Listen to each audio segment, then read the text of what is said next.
ఉమ్మడి ఖమ్మం జిల్లాకి గోదావరి జలాలు రావాలి,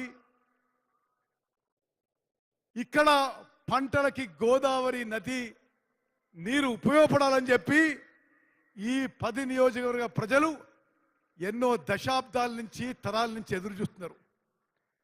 గతంలో ఆనాటి కాంగ్రెస్ ముఖ్యమంత్రి రాజశేఖర రెడ్డి గారు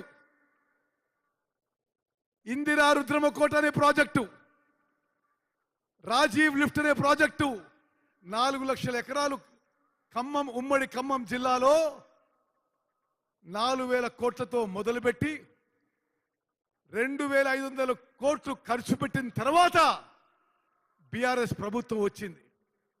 వాళ్ళ అసమర్థత వల్ల ఇందిరా సాగర్ ప్రాజెక్టు ఉన్న ప్రాంతం తెలంగాణ నుంచి ఆంధ్రాకి మార్చిండ్రు. Rajiv Sagar project Kinnerasani wildlife sanctuary ద్వారా దాటుతుంది అని ఒక సాకు చెప్పి ఆ ప్రాజెక్ట్ని రద్దు చేసిండ్రు. ఈ 2 ప్రాజెక్టులు రీడిజైన్ చేసి ఆనాడు కాంగ్రెస్ ప్రభుత్వం ఉమ్మడి ఖమ్మం జిల్లాకి గోదావరి జలాలు తీసుకొచ్చే ప్రాజెక్టుని రీడిజైన్ చేసి సీతారామ లిఫ్ట్ ఇరిగేషన్ ప్రాజెక్టుగా మొదలుపెట్టారు. 10 ఏళ్లుగా 7,500 కోట్లు ఖర్చు పెట్టి ఖమ్మం జిల్లాలో గోదావరి నదీ జలాల ద్వారా సీతారామ ప్రాజెక్టు ద్వారా ఒక్క ఎకరం కూడా ఆయకట్టుకి నీరు అందియలేదు.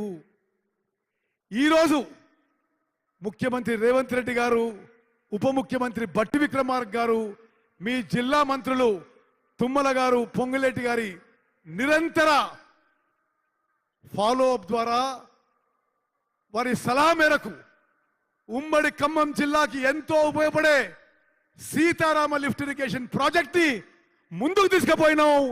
ఈరోజు 3 పంపులు కూడా ఆన్ చేయడం జరిగింది. ఈరోజు 15 ఆగస్టు 2024 రేవంత్ రెడ్డి గారు, బట్టి గారు, పొంగులేటి గారు, తుమ్మల గారు వారందరి తరఫున మీ కోరిక మేరకు రాష్ట్ర ఇరిగేషన్ మంత్రిగా మీకు మాటిస్తున్నా. ఈరోజు 15 ఆగస్టు 2024 15 ఆగస్టు 2026కి సీతారామ లిఫ్ట్ ఇరిగేషన్ ప్రాజెక్టు పూర్తి చేస్తాం. ఉమ్మడి ఖమ్మం జిల్లాలో 7 లక్షల ఎకరాలకి ఆయకట్టుకి నీళ్లు అందిస్తామని చెప్పి మనవి చేస్తున్నారు. మిత్రులారా, ఉమ్మడి ఖమ్మం జిల్లా పట్ల ఎప్పుడూ కాంగ్రెస్ పార్టీ కృతజ్ఞత ఉంటుంది. గతంలో కానీ మొన్న కానీ 10కి 9 అసెంబ్లీ స్థానాలు గెలిచిన జిల్లా, 2కి 2 పార్లమెంట్ స్థానాలు గెలిచిన జిల్లా.